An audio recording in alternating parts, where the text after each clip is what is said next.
안녕하세요. 이미향 포정입니다. 오늘도 윤영희 소사님과 하민석 포정님 자리에 함께 모셨습니다. 안녕하세요. 안녕하세요. 지난 시간에는 북한 핵 위기와 이를 해결하기 위해 벌어지고 있는 육자회담 그리고 상기님 천지봉사를 통해서 육자회담의 원형인 오선이기 도서와 그 주인공인 단주에 대해 알아보았습니다. 이번 시간은 지난 시간에 이어서 상기님 천지공사를 통해서 한반도와 인류의 미래에 대해 알아보는 시간을 갖도록 하겠습니다. 얼마 전에 남북 정상회담이 열렸는데요. 두 분도 감회가 남다를 거라고 생각하는데요. 네, 그렇습니다. 과거 김대중 대통령, 노무현 대통령에 이어서 이제 세 번째 갖는 남북 정상회담이었는데요.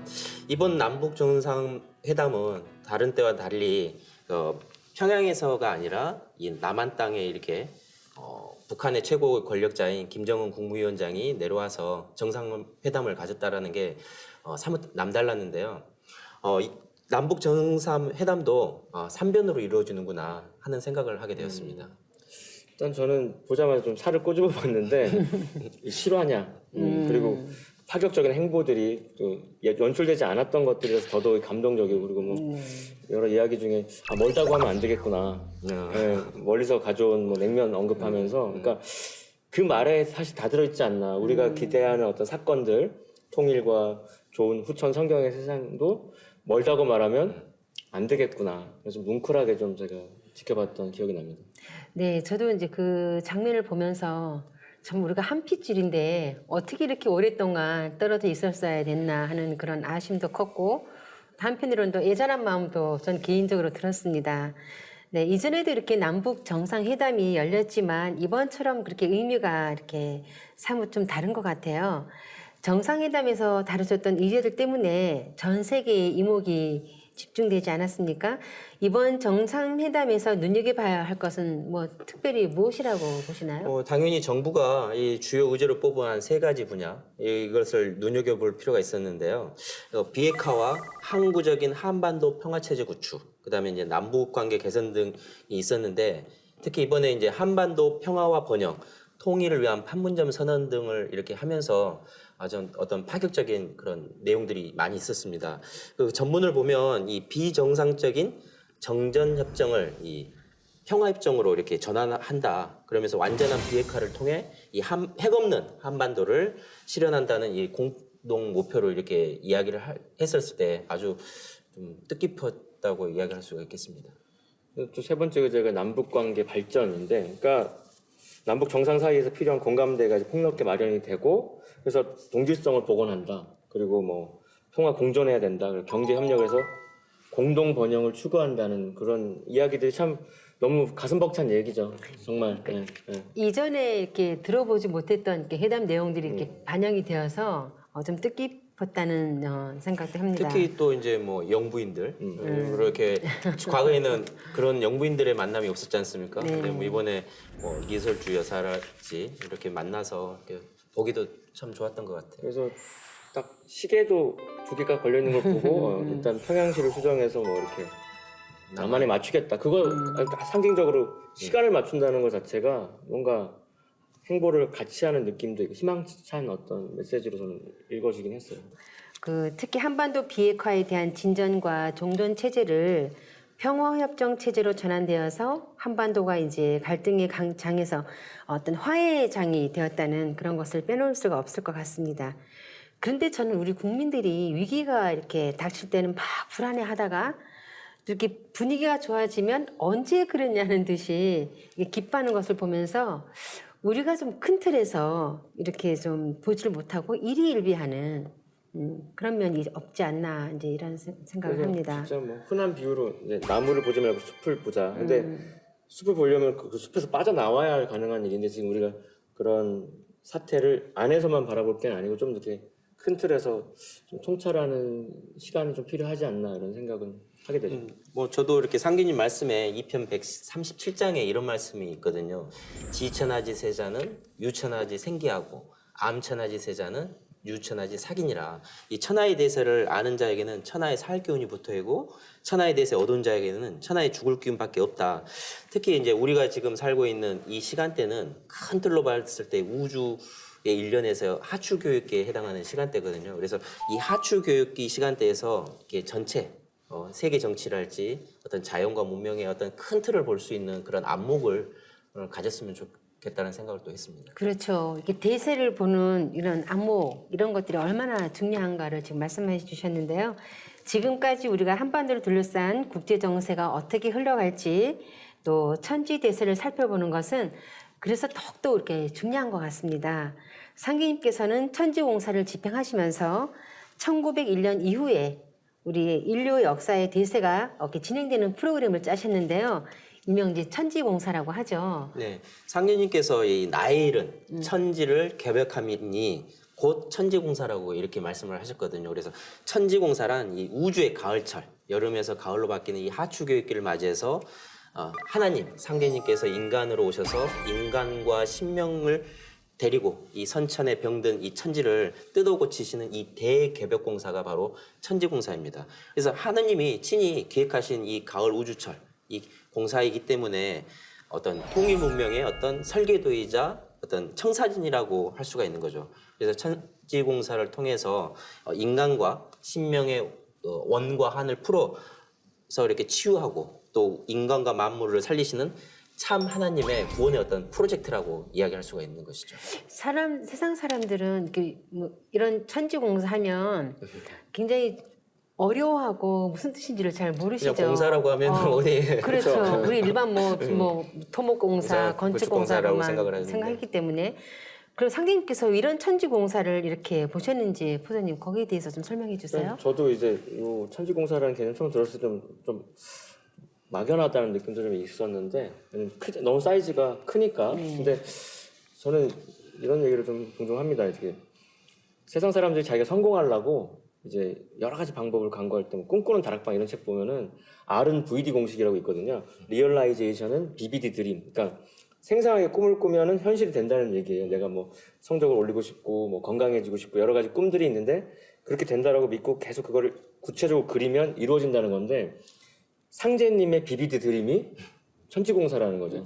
네, 상제님께서 생생하게 우리는 꿈꾸지도 못하는 세상을 눈에 보시듯이 이렇게 공사를 보시면서 근데 가장 핵심이 뭐냐면 왜 보셨냐의 문제에 있어서 지난 시간에 언급했던 이제 단주의 원한 응어리 푸는 문제, 단주로부터 비롯된 선천 상극의 그 응어리는 어떻게든 풀어야 되는데 그거는 하나님이 아니고서는 할 수 없는 일이기 때문에 왜 보셨냐 이전에 그건 상제님의 워낙 유일무이한 상제님만의 어떤 과업이시고 그래서 하늘과 땅 사이에 지공무사 아주 공적인 일로서 내가 해내야 되는 일 그 핵심에는 응어리를 푸는 해원이 들어있다는 거죠. 해원 때문에 상제님께서 친히 인간으로 오시고 공사까지 보셨다 이렇게. 그렇죠. 그러니까 이제 망고에 원과 한을 맺어 죽은 신명들을 누가 푸시겠습니까? 바로 이 우주의 절대자밖에 안 되는 거죠. 그러니까 그 동안에 이렇게 성자들이 내려오셨지만 이런 부분은 전혀 해결할 수 없는 부분이었죠.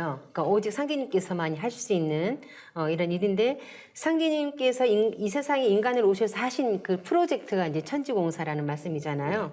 상계님의 강세의 목적이 우리 인간과 신명들의 원한을 이제 끌고 후천의 좋은 세상을 건설하기 위해서 이제 하신 공사가 천지공사라는 말씀인데요. 그럼 상대님께서 천지공사를 보신 이후로 그 전개되는 인류 역사의 이런 수천 년 동안 맺히고 쌓였던 그런 원과 한을 끄르는 과정이라고 이제 할 수 있겠네요. 아까 이제 푸드님 말씀하신 신명해원 공사 이렇게도 볼 수가 있겠네요. 그래서 이제 상계님께서는 어떤 천지공사라는 그 측면을 볼 때 뭐 하나로 봐야 되긴 하지만 그 세상에 이제 사람들은 아직 잘 모르고 있기 때문에 도운이라는 우리의 어떤 증산도를 자세히 잘 모르고 있는 부분이 있어서 세운공사와 도운공사로 이렇게 분리해서 이렇게 생각해 볼 수가 있습니다. 기차 레일처럼 그렇죠. 이렇게 음과 양으로 이렇게 그렇죠. 이제. 그렇게 보는데 이제 세운공사라는 것은 말 그대로 세상 세자를 쓰고 울로 울자를 써서 그 세상의 울로다라고 하는 세운공사는 이 세상의 어떤 국제 정치 질서랄지 세상이 돌아가는 어떤 틀이 세운공사인 거고 그 상제님의 종통의 도맥 그 맥이 어떻게 완성이 되는가 하는 것이 바로 도운공사라고 보시면 될 것 같습니다. 그래서 오늘 알아볼 것은 이제 세운공사 관련인데요. 세운공사는 인간 역사가 둥그러 가는 과정을 이렇게 짜 놓으신 거잖아요. 그 틀이 지난 시간대에 우리가 단주 회원을 통해서 이렇게 알아봤던 오선위기 도수죠. 자, 현재는 육자회담이라는 형태로 역사 속에 드러나고 있는데요. 부장님, 오선위기에 대해서 다시 한번 네, 말씀해 그래서 주시겠어요? 다섯 신선이 바둑판을 에워싸고 있다라는 뜻이고요. 그래서 상제님께서는 내 도수는 바둑판과 같다 이렇게 말씀하셨어요. 그러니까 또 상제님의 천지공사 용어 중에 개념을 알아야 되는 게 도수의 개념인데 그렇죠. 도는 각도고 수는 수니까 근데 합쳐놓으니까 뭔 말인가 싶은데 시계에 보면 이렇게 여기 이쯤이면 15분이고 이쯤이면 30분이니까 딱딱딱 이렇게 꺾어 나가는 거에 따라서 도수도라 닿는 대로 새 기틀이 열린다고 하셨거든요. 그러니까 지금 하나님의 시간표 이정표상에서 지금 역사가 어디쯤 가고 있는지를 보는 가장 큰 틀인데 세상의 시간표상에 오선위기의 그 프로그램을 보면 우리 역사가 어디쯤 가고 있다는 걸 알 수 있다는 거고 그래서 상제님 말씀에 가장 이제 대표적인 성구가 5편 6장에 보면 현하대세를 오선위기의 기령으로 돌리나니 두 신선을 판을 대하고 두 신선을 각기 훈수하고 한 신선은 주인이다 하셔가지고 5명에서 두 사람은 맞붙고 두 사람은 그 옆에서 지원하고 근데 주인인 우리나라는 이제 어떤 편도 이렇게 뭐랄까 편들지 못하고 수수방관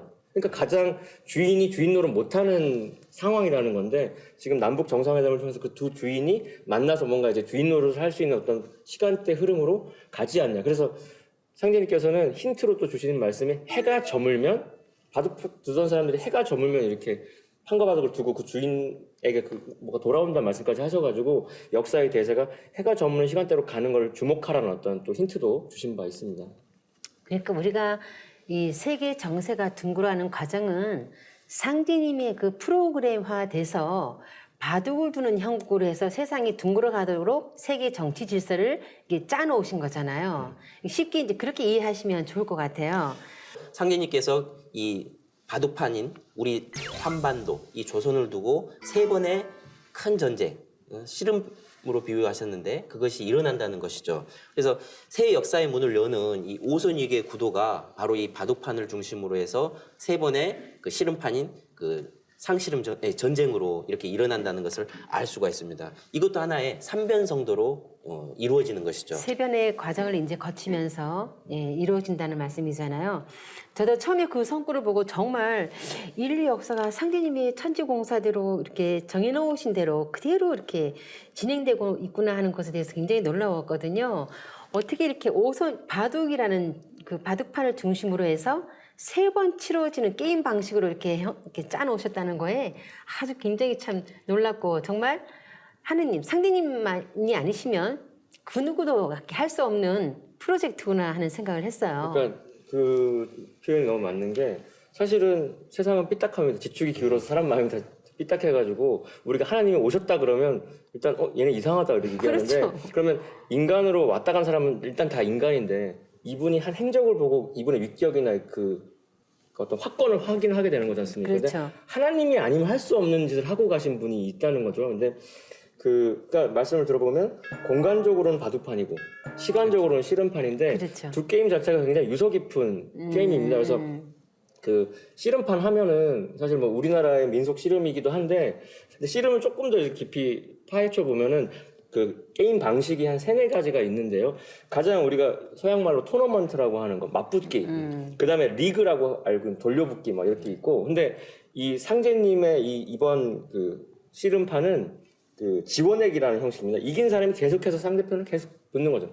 그러니까 도전자들이 계속 있고 챔피언은 계속 그 사람들을 방어전을 펴야 되는 거잖아요. 그러니까 그럼 사실은 아무리 챔피언이어도 지쳐가지고 100명, 1000명 그렇죠. 상대하면 할 수 있는데 그렇죠. 그럼에도 불구하고 이긴 사람은 진짜 우리가 상씨름꾼이라고 말할 수 있는 게 이제 이 씨름과 얽혀있는 아주 재밌는 방식이죠. 네, 뭐 그런 식으로 씨름이 전개된다면 뭐 결국 마지막에 이렇게 나와서 씨름하는 그렇죠. 사람이 가장 유리하다는 생각이 듭니다. 상임 천지공사로 펼쳐진 인류 역사가 오선이기와 씨름판 도수로 전개가 되는데요. 오선이기는 역사를 주도해가는 주체 세력이 5나라가 있고 또 이들이 3번의 씨름을 하면서 인류 역사를 주도해 나간다는 이제 이런 틀로 보면 되겠네요. 그렇죠. 네, 인류가 이렇게 뭐 인류 역사를 새롭게 설계한다든지 뭐 이런 것들이 하나님이 아니라면, 상제님이 아니라면 누가 감히 상상이나 할 수 있을까요? 그죠? 맞습니다. 그럼 상제님의 이런 천주공사가 구체적으로 어떻게 전개돼 나가는지 한번 알아보도록 하겠습니다. 먼저 애기판 씨름이 이제 어떻게 오손 위기로 전개가 됐는지 소사님 한번 말씀해 주시겠어요? 예, 그 시대적인 상황을 한번 우리가 살펴볼 필요가 있는데요.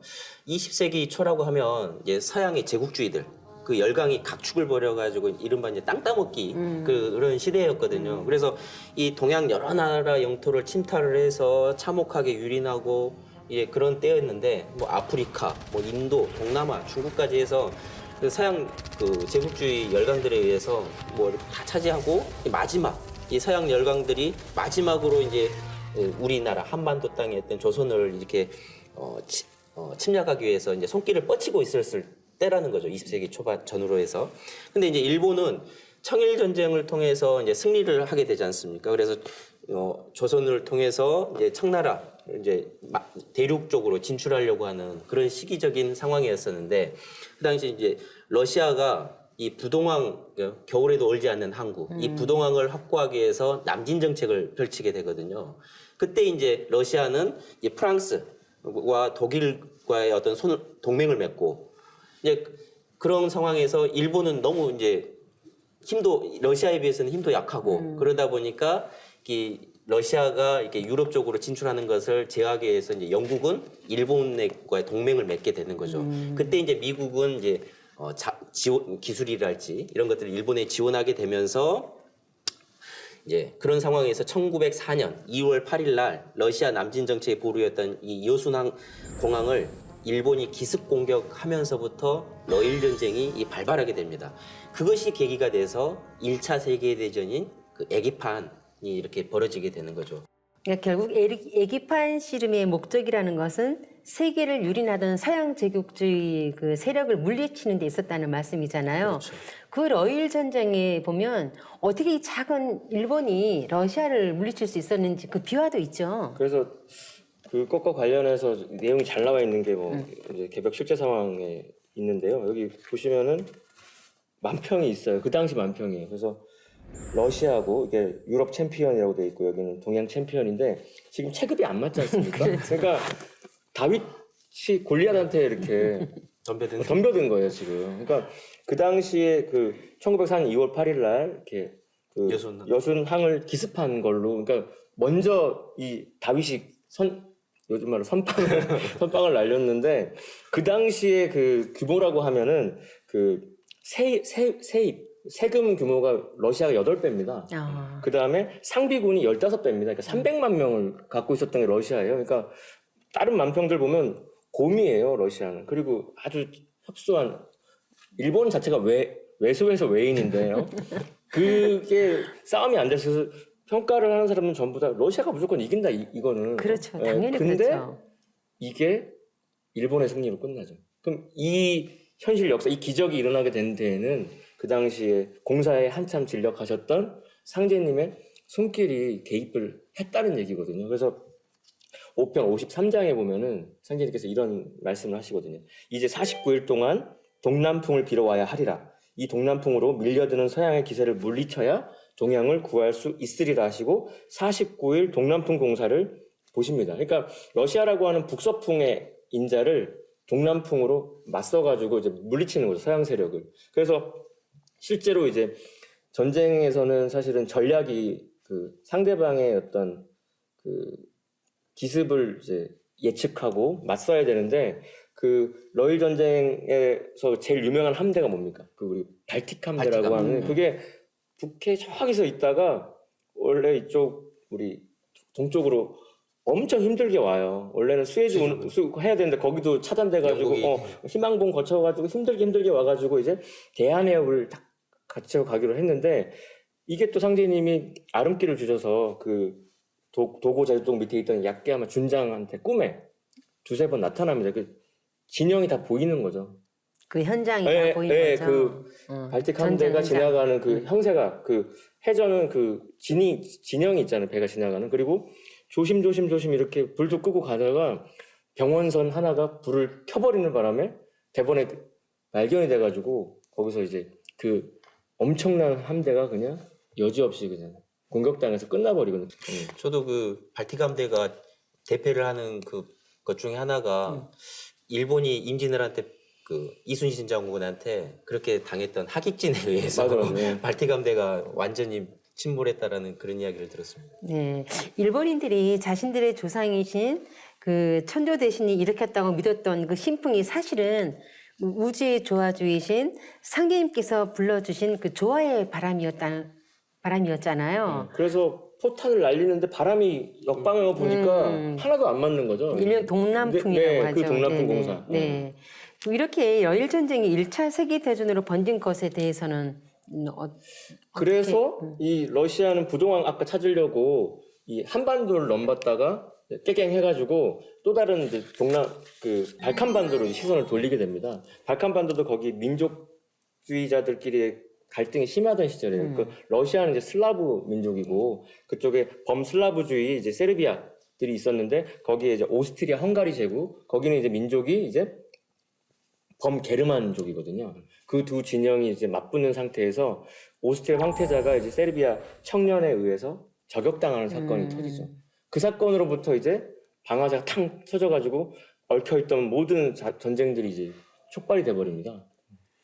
이제 어떤 1차 세계 대전이 이제 시발점이 되기 시작한 그렇죠. 거잖아요. 1904년에 러일 전쟁에서 이겼더라면 1차 세계대전까지 번지도 않았을 그렇죠. 텐데 정확히 10년 뒤에 1차 세계대전은 확전되는 어떤 촉발이 됩니다. 이제 러시아가 이 한반도로 진출을 못하니까 저쪽에 발칸반도 쪽으로 진출하게 되면서 이제 세계 전쟁으로 번지게 된 거죠. 그럼 수호사님, 그럼 이 1차 세계 대전은 어떻게 이렇게 끝맺게 되는 건가요? 이제 그 당시 1차 세계대전 같은 경우는 뭐 무기들 자체도 현대화가 되지 않기 때문에 아주 재래식 무기로서 이렇게 끝나지 않을 것 같은 전쟁으로 이렇게 다 인식을 했었거든요. 근데 갑자기 결정적인 요인이 뭐였냐면 1918년에 스페인 독감이라고 하는 이 독감이 발병하게 되면서 이 전 세계적으로 수천만 명의 인명피해를 입으면서 이 1차 세계대전이 그렇게 종결이 되게 된 거죠. 네. 우리나라에도 스페인 독감이 들어오면서 14만 명이 이제 목숨을 잃게 됩니다. 그때. 네, 1918년 전 세계로 퍼져나갔던 그 스페인 독감이 우리나라에 들어왔을 때 그때 태울줄을 잃고 구원의 이제 이 빛을 발견하게 됐던 것인데요. 상제님께서 천지공사로 보신 세운공사 중에서 첫 번째 그 씨름, 애기판 씨름에 대해서 이제 우리가 지금까지 살펴보았는데요. 이렇게 본다면 상제님께서 말씀하신 그 씨름판이 세계대전과 연관이 이제 있다는 것을 알 수 있는데요. 애기판 씨름의 결과는 그럼 어떻게 이제 마무리되나요? 그 도전 5편 177장에 보면 이제 상기님 말씀에 이런 말씀이 있습니다. 이 공사의 결정으로 인하여 천하의 모든 약소 민족도 조선과 같이 제 나라 일은 제가 주장하게 되리라 이런 말씀을 하시거든요. 그래서 이제 1차 세계대전이 끝나고 이제 독일이랄지 오스트리아, 그다음에 러시아, 그다음에 이제 투르크 어떤 이런 전제 국가들이 붕괴를 하게 됩니다. 그러면서 이제 공화국으로 바뀌고 그들의 이제 지배를 받았던 약소 민족 국가들은 이제 미국의 윌슨 대통령의 민족 자결주의 원칙이 있지 않습니까? 그것을 통해서 대부분 독립하게 되는데 그뿐만 아니라 이제 전승국들이 이제 패전국이 이제 독일이다 보니까 독일에게 가혹한 이제 배상금을 요구를 하게 되죠. 이제 그게 계기가 돼서 또 이제 2차 세계 대전으로 발발하게 되는 그런 원인이 되기도 합니다.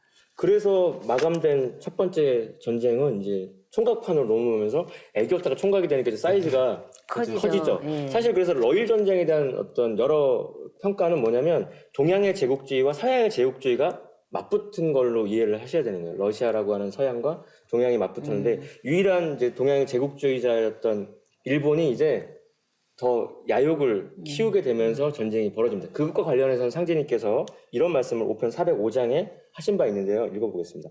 장차 일청전쟁이 2번 날이니 첫 번째는 천국이 패하고 말 것이요 두 번째 일어날 싸움이 10년을 가리라 이런 말씀이 있습니다. 근데 그러니까 한 차원 더 큰 규모로 그야말로 진짜 세계대전이라 말할 정도의 사건이 이제 총각판에서 벌어지게 되는데 러일 전쟁이 승리했잖아요. 대륙 침략의 야욕을 더 불태우면서 1931년도에 만주사변을 일으켜요. 그리고 이게 첫 번째 일청 전쟁이에요. 상제님께서 말씀하신. 그리고서 이제 1936년 병자년, 1937년 정축년부터 본격적인 중국 공략에 나서는데 1937년 7월 7일 날에 그때 이제 그 베이징 교외에 있는 루코우차오 부근에서 그 중국 군사도 그렇고 일본 군사도 그렇고 야간 훈련 중이었는데 얘네들이 이제 충돌이 일어납니다. 거기서 이제 두 번째 일청 전쟁, 중일 전쟁이 발발하게 되죠.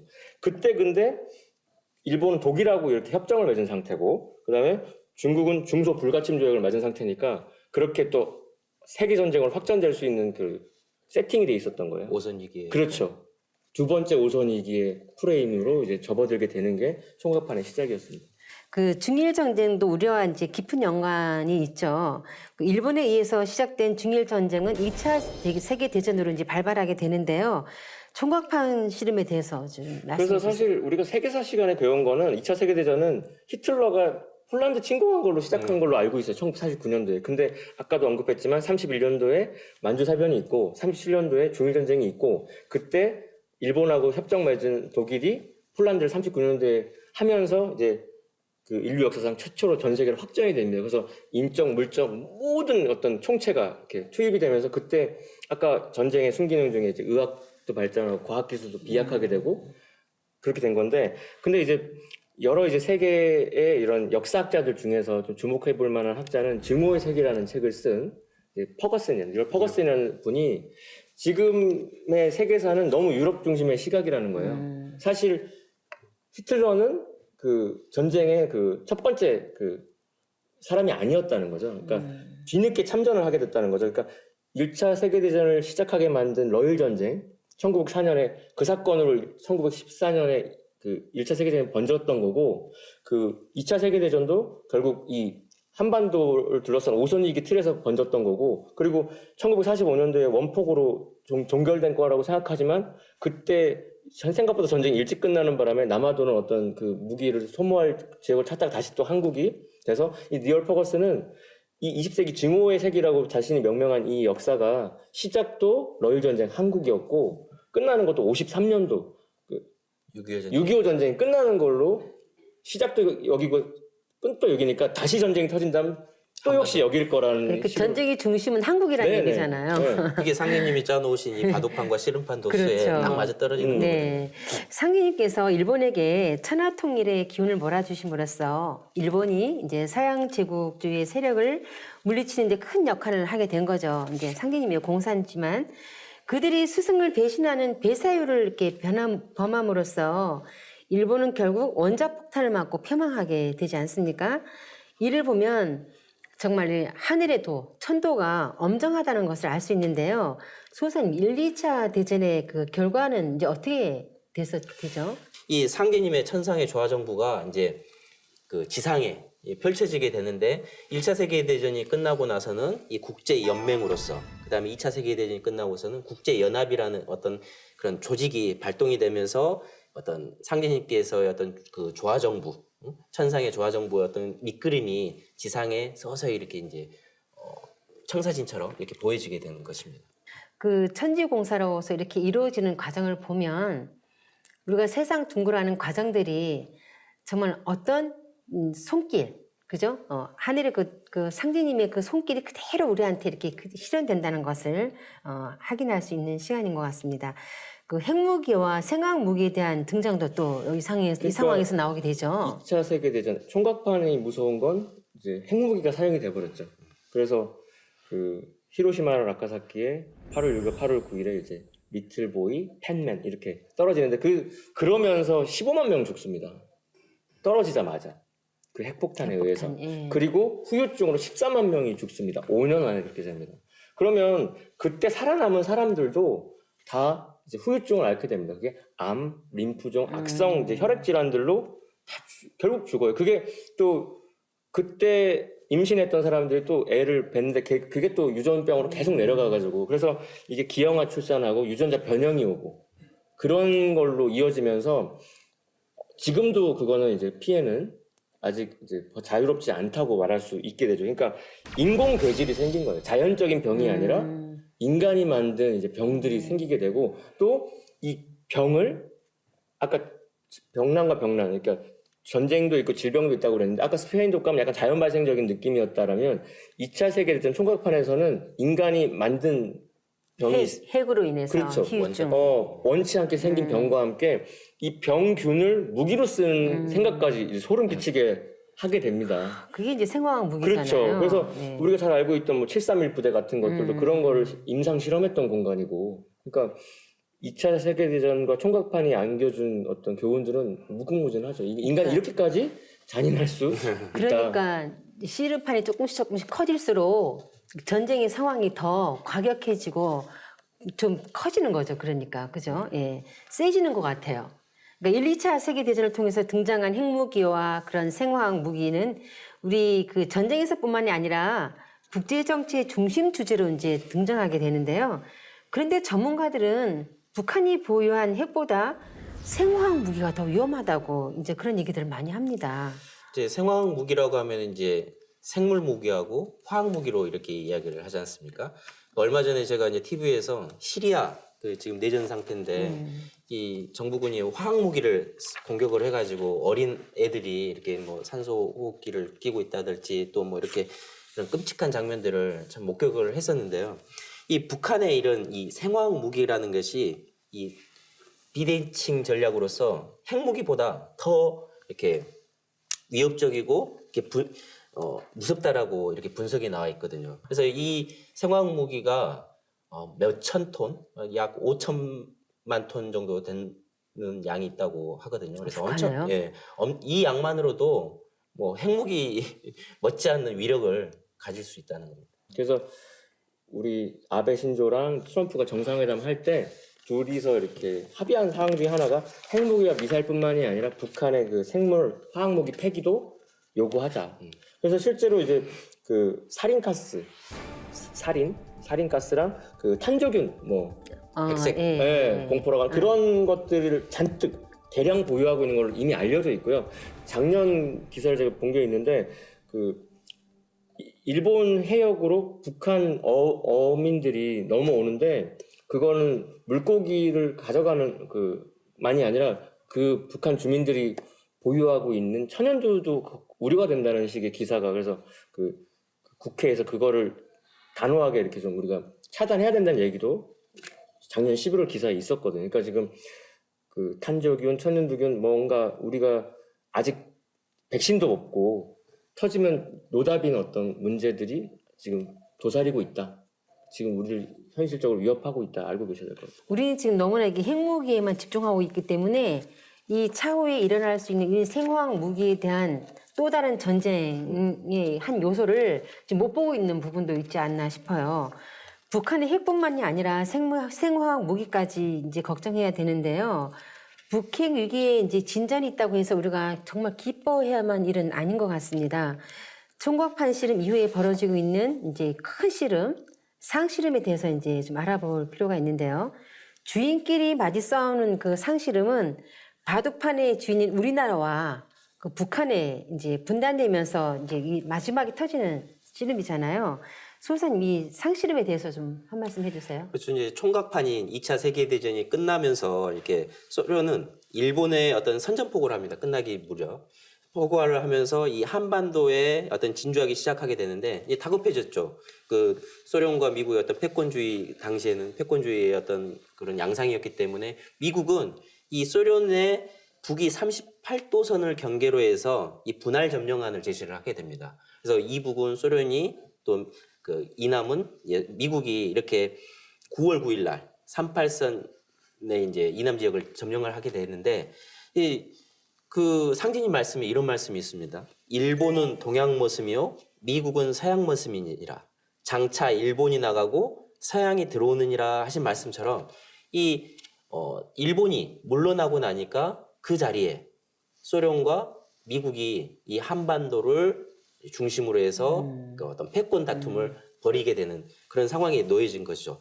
그래서 이제 북한이 이제 러시아 그 당시 소련이었죠. 그 스탈린의 어떤 도움을 받아가지고 6.25 전쟁 6월 25일 날 태풍이라는 작전명을 가지고 초반전인 상실험 초반전이 벌어지게 된 것입니다. 그렇다면 한국 전쟁이 발발하게 된 그 원인 중에 하나가 핵무기였다는데요. 무슨 소린가요? 그래서 뭐 명확히 얘기하면 이제 에치스 라인이라고 하는 그 미국의 방어선에서 한국이 배제되는 것과 함께 소련이 이제 핵무기가 완성되면서 이렇게 돼요. 사실 그것과 관련해서 이 책에 보면은 그 스탈린하고 김일성의 밀담 내용이 있어요. 근데 보면 남쪽으로 진격해서는 안 된다라고 스탈린이 말려요. 그러니까 그 당시 김일성은 지금의 김정은 나이벌이어서 혈기방장하고 뭐든 사고 칠 있으니까 중국하고도 상의하고 좀 신중하라고 하는데 좀 있다가 뭐 철저한 전쟁 준비가 필수라고 얘기하면서 허락을 해줘요. 근데 허락하게 된 사연이 그 1949년 8월 29일 날 그 카자흐스탄의 세미팔라틴스크 이게 실험장에서 핵무기를 완성합니다. 그러니까 이제 미국하고 이제 대적할 만한 자신도 이제 무기가 생기니까 이제 해보자 이렇게 된 거예요. 지금. 그래서 세 번째 상실험판의 5선이기에 소련과 미국이 이렇게 일단은 이제 바둑을 두는 형국으로 이제 전개할 수 있게끔 된 거죠. 그래서 이제 미국에서는 북한의 어떤 기습 공격으로 이제 그 남침을 하니까 이제 유엔군 이론으로서 이제 한반도를 공산화가 되면 안 되지 않습니까? 이게 중요한 어떤 군사적인 요충지이기 그렇죠. 때문에 그래서 그것을 막기 위해서 이제 유엔이 참전을 했었는데 이제 중공군이 일사후퇴를 만든 이 중공군이 내려오는 거예요. 그래서 도저히 안 되겠다. 그래서 이제 핵무기를 사용하려고 시도를 했었다는 거죠. 그래서 이 북한 지역과 그 당시 이제 중공군이었죠. 그다음에 구소련을 이 핵무기로 공격하는 이 작전명이 있습니다. 허디슨 하버라고 하는 이 계획을 실행에 옮기려고 하는데 이제 그때 이제 트루먼 미국 대통령이 핵무기 사용을 이렇게 하지 마라. 이렇게 결정을 내리게 되죠. 근데 이제 인천 상륙작전의 영웅이었던 메가더 장군이 이 핵무기 사용을 강력하게 이야기를 하다가 결국 옷을 벗게 되는 계기가 된 것도 이런 핵 사용의 문제에 있었다는 것입니다. 우리 한반도에서 핵전쟁이 일어날 뻔했다니까 정말 생각만 해도 끔찍합니다. 한국 전쟁 이후에 전 세계는 미국과 소련을 중심으로 해서 냉전 체제에 들어가게 되는데요. 이렇게 냉전의 질서가 형성된 것에는 핵무기가 일조하게 된 것으로 알고 있습니다. 부장님, 여기 대해서는 어떻게 생각하세요? 우리가 역사를 좀 맥락을 보는 사람들은 상식적으로 양극 체제는 부식하거나 폭발한다라고 얘기합니다. 아주 고대의 펠로폰네소스 전쟁도 그랬고 1차 세계대전도 그렇고 이렇게 대립하는 쪽 어느 한쪽이 무너지거나 끝나야 되는데 지금 계속 양극 체제로 가잖아요. 그 양극의 주인공만 약간 바뀌는 양상이고 그거를 이제 좀 전문가들은 크리스탈볼 이펙트라고 수정구 효과라고 얘기해요. 그러니까 우리 운명을 보는 수정구가 있다고 보시면 네. 1914년에 1차 세계대전을 일으켰던 뭐 오스트리아나 뭐 이런 러시아나 이런 사람들이 1918년에 그 왕정이 무너지고 수많은 사람들이 죽는 거를 봤다면 결과가 그렇다는 걸 봤다면 전쟁을 하겠냐는 얘기죠. 교통사고가 날 걸 봤다면 운전대를 잡았겠냐는 얘기인데 그러니까 핵무기로 일본이 그렇게 참혹하게 망하는 걸 45년에 본 상태로 우리가 핵무기를 각각 보유하면서 지나가고 있는 것 자체가 이거 잘못 쓰면 이거 너 죽고 나 죽고 다 끝난다 이거. 그러니까 오히려 전쟁을 억눌러주는 효과를 갖게 된다는 거죠 이게. 핵의 이면을 또 볼 수 있는 그렇죠. 부분이에요. 전쟁도 하지만 또 전쟁을 누를 수 있는 하나의 이면성을 또 보게 되는 그러니까 것 같아요. 전쟁을 억제하면서도 또 이것 때문에 뇌관이 터질 수도 있다는 건데 그래서 생전에 이제 김일성도 이런 얘기 한 적이 있습니다. 그러니까 남침용 땅굴 하나가 뭐 핵무기 10개보다 낫다고 얘기하면서 그러니까 왜냐하면 핵무기는 위험용이라는 거야. 겁만 주는 거고 실질적으로 타격하는 건 땅굴이다 이런 얘기를 하는 것처럼 그러니까 그 겁주기 위해서 지니고 있는 그렇죠. 사실 병법에서 결론은 싸우기 전에 그냥 제압하는 게 가장 궁극의 병법이라고 얘기하는데 핵무기를 보유하는 것 자체가 그렇게 억제하는 효과가 있다 이거죠. 핵을 보유하고 있는 나라들이 상당히 많이 있지 않나요? 그렇죠. 근데 이렇게 전 세계에 있는 이 핵이 모두 터지면 지구가 뭐 몇 번 무너지고도 남는다는 얘기를 들었는데요. 그만큼 이 핵이 위험한 무기라는 거잖아요. 그와 관련해서 상제님의 가장 중요한 성구 말씀이 있습니다. 상제님께서는 그 2편 17장을 보시면 선천은 상극의 운이라 상극의 이치가 인간과 만물을 맡아 하늘과 땅에 전란이 그칠 수 없었나니 그리하여 천하를 원한으로 가득 채우므로 이제 이 상극의 운을 끝맺이려 하매 큰 화액이 함께 일어나서 인간 세상이 멸망당하게 되었느니라. 상극의 원한이 폭발하면 우주가 무너져 내리느니라. 그러니까 이 말씀에서 우주가 무너져 내린다. 상극의 원한의 그 무지막지함을 느끼는데 그 화액을 막고 아까 말씀하신 대로 맞불 작전으로 산불을 막기 위해서 큰 화액인 핵무기는 묻어버리고 작은 화로서 이제 3차에 걸쳐서 소소한 전쟁들이 터지는데 지금 우리는 뭐 협정 얘기하셨지만 축구로 치면 전반전 끝내고 지금 하프타임인데 후반전 안 할 거냐의 문제에 있는 거예요. 축구가 크게 터지면 화가 큰데 이거를 그 큰 화 기운을 그렇죠. 좀 빼는 거죠. 그렇죠. 쉽게 얘기하면. 네. 네네. 그러니까 무용적인 화라고 하면은 선천의 상극의 운인 것이고, 그다음에 유형적인 그런 화라고 하는 것은 어떤 살상무기, 지금 말하고 있는 핵무기 같은 것이 유형적인 화인 것이죠. 그거를 상대님께서 묻어버리시는 어떤 큰 프로젝트를 짜고 계신다고 보시면 될 것 같습니다. 그럼 그 핵을 묻는 것을 이제 우리 등산도 용어에서는 상대님 말씀으로는 화둔도수라고 하잖아요. 네. 예, 그 부분에 대해서 좀 말씀해 주세요. 이제 뭐 우리 한민족 가운데 전쟁을 원하는 사람, 또 세계 어느 누구도 이 남북 전쟁이 일어나기를 바라거나 원하는 사람은 거의 없을 겁니다. 그렇죠. 왜 전쟁이라고 하는 것은 전쟁을 통해서 무수한 사람들이 죽고 또 그 경제랄지 또 어떤 우리의 갖고는 일터들이 다 무너져 버리기 때문에 원치 않는 것인데요. 그래서 이 무용적인 이 선천의 상극의 운과 유형적인 이런 화둔도수, 핵무기랄지 또는 이제 살상 무기들을 묻는 그런 자체를 상제님께서는 화둔도수로 이렇게 보신 겁니다. 그럼 쉽게 얘기하면 화둔도수라는 것은 이 세계 이 지구촌이 크게 일어날 수 있는 이 핵전쟁으로 일어날 수 있는 큰 이런 뭐라고 표현해야 되나?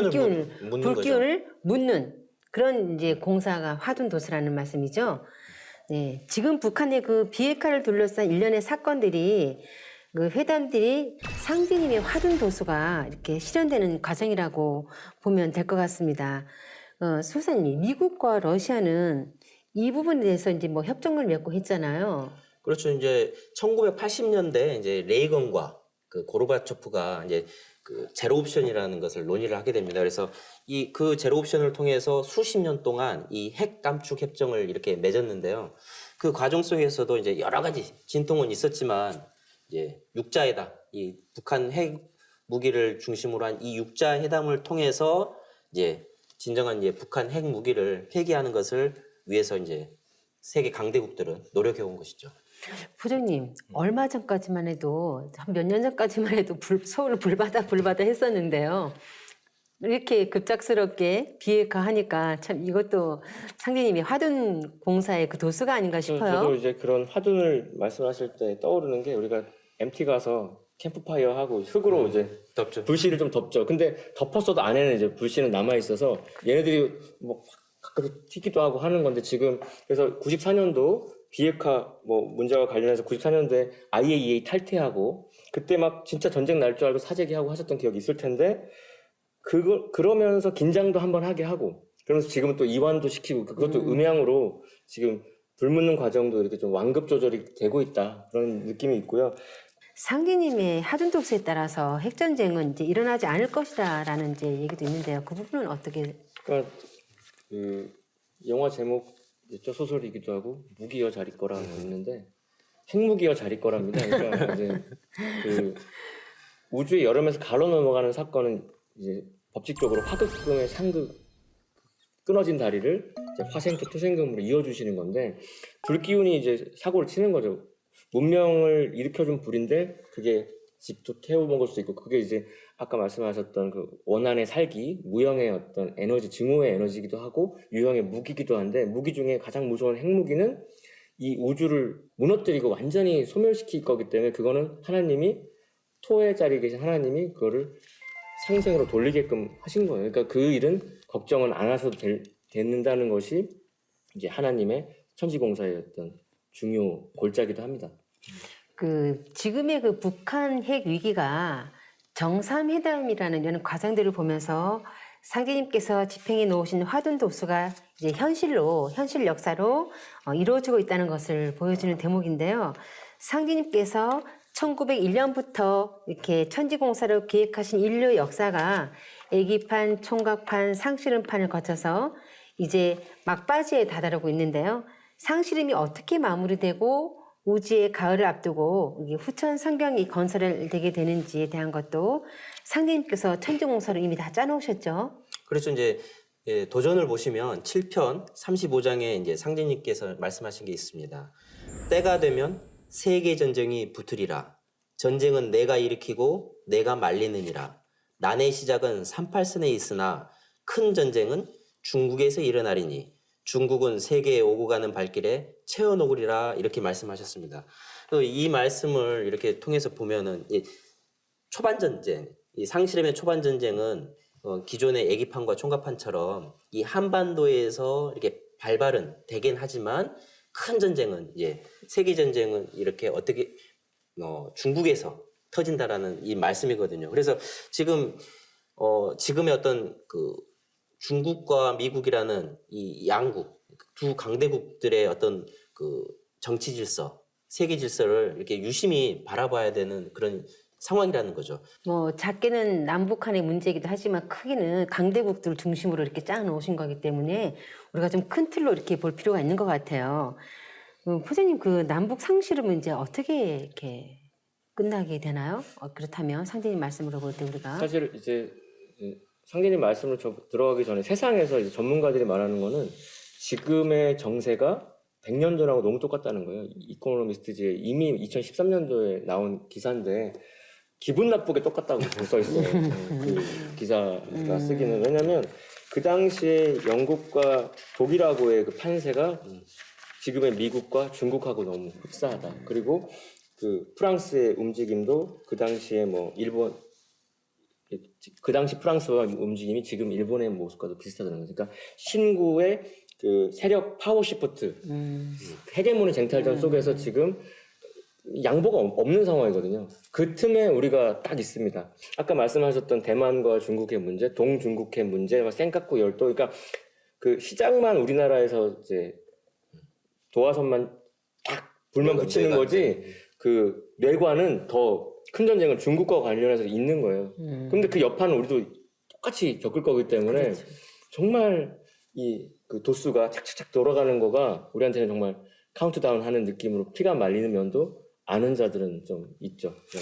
그러니까 지금의 그 미국의 트럼프 대통령이라든지 중국의 시진핑, 일본의 아베 대통령, 러시아의 푸틴 대통령 이런 세계 지도자들이 우리나라를 둘러싸고 4대 강국의 이런 대통령들의 강력한 파워맨들이 등장하는 것도 100년 전의 그 상황과 비슷하다는 그런 말씀이잖아요. 그러니까 역사는 반복한다는 게 또 이렇게 생각나는 것 같아요. 상계님께서도 그러한 인물들을 그 자리에 배치해 놓으신 것 같아요. 네. 이런 상실험 과정에서 아까 말씀하신 병난, 전쟁과 질병이 온다는 말씀도 있죠. 네, 그 부분에 대해서 좀 말씀해 주세요. 1차 세계대전이 스페인 독감이라는 병난으로 비결됐던 것처럼 지금 우리는 상실음이 시운에 와 있고 그 6.25 전쟁은 상실음의 전반전이었고 우리는 60년, 70년 가까이 이제 하프타임 겪고 있는데 후반전이 이제 돌입을 되려고 북한과 남한이 만나고 미국과 중국이 어쩌고 막 이렇게 움직이고 있습니다. 근데 이 전쟁도 오래가지는 않는다는 게 상제님의 네, 말씀이고 그럼 이 전쟁이 오래가지 않았던 게 1차 세계대전에 갑자기 그 스페인 독감이 돌아가지고 그랬던 것처럼 이름을 알 수 없는 병이 터져서 그 소강 상태로 전쟁이 돼버린다는 것이 아직 우리는 역사로 겪진 않았지만 세상의 대세를 아는 입장에서는 뭐 알려야 되는 어떤 큰 틀입니다. 사람들이 이렇게 우리 상기님께서 인간으로 오셔서 인류 구원 프로젝트 천지공사를 짜 놓으셨는데요. 이런 일면에 이런 부분들을 모르고 산다면 정말 안개가 뿌옇게 낀 곳 세상에서 사는 거라고 저는 생각을 해요. 얼마나 답답합니까? 막연하고 어떻게 기결되는지도 모르고요. 근데 이렇게 사님께서 오셔서 천지공사를 짜 놓으신 이런 일련의 세운 공사의 틀을 우리가 큰 대서로 알게 된다면 어떻게 대처를 하게 되고 앞으로 어떻게 전개되는 거에 대한 궁금증이 해결되니까 얼마나 시원하고 좋습니까? 그런 부분들을 많은 분들이 이렇게 알게 됐으면 참 좋겠다는 바람입니다. 지금까지 한반도를 중심으로 숨가쁘게 전개되어 온 국제 정세를 상계인 천지공사를 통해서 알아보았는데요. 세계 정치 질서의 큰 틀과 인류 역사의 목적에 대해서 깨달을 수 있었습니다. 이제 마무리할 시간인데요. 정리 말씀을 좀 부탁드리겠습니다. 공자가 쓰신 이 주역 설계전을 보면 종호간, 시여간이라는 말이 나옵니다. 그 자연과 문명의 변화가 이 동북 간방에서 마무리되고 시여간, 동북 간방에서 다시 시작된다는 거거든요. 그 간방이라고 하는 것은 바로 우리 한반도 이곳을 말하는 거거든요. 그래서 이 새로운 세계 정치 질서가 뭐 새 판이 짜여지고 그런 세상이 열리는 것이 단순한 뭐 정치적, 경제적 뭐 또는 군사적 요인으로 되는 것이 아니라 이 우주 원리로서 이렇게 밝혀지는 것인데요. 그것이 바로 간도수입니다. 그 간도수는 이 8개에서 우리나라를 이야기를 하고 있거든요. 그래서 공자가 과거에 이렇게 설계전을 통해서 말했던 이 종호간, 시여간이라는 곳이 이 간방이기 때문에 상제님께서도 이 짜놓으신 모든 천지공사의 프로그램도 이 한반도, 우리나라를 중심으로 이루어지고 또 후천 성경 건설이 그렇게 또 이루어지는 것이거든요. 그렇기 때문에 또 상제님께서 이 땅, 이 한반도 땅에 오신 거고요. 그래서 우리가 좀 더 어떤 간도수랄지 우주원리적으로 말하는 이 간도수랄지 어떤 진리적으로 접근을 해야 장차 세계 질서가 어떤 판국으로 돌아간다는 것을 정확하고 명확하게 알 수 있는 것이라고 생각합니다. 그럼 우리 한민족이 이 위치적으로 간방에 위치해서 지금 있다는 거잖아요. 그럼 그런 간방에 위치한 우리 한민족의 사명은 무엇인가요?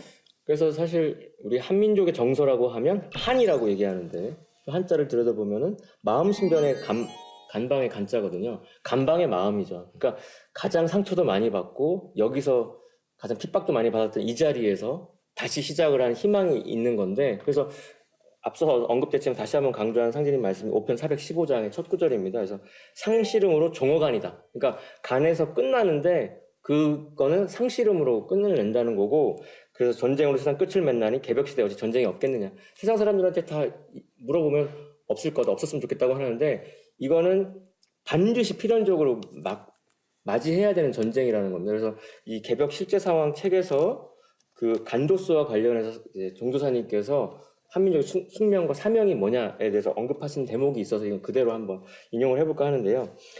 이 상시름은 종호간이다. 이 말씀 속에 지구촌 어떤 철인, 종교인, 정치인도 결코 알 수 없었고 얘기하지 못한 대도의 해답이 들어있다라고 말씀을 하셨어요. 그래서 한민족은 한반도를 둘러싼 주변 4대 강국의 복잡하게 얽혀 섞인 힘의 역학관계를 상시름으로 이화해서 선천 역사를 종결 짓고 천지의 새 역사판으로 이제 들어간다. 비로소 이제 우리가 그 컴퓨터 딱 치면 5글자가 뜹니다.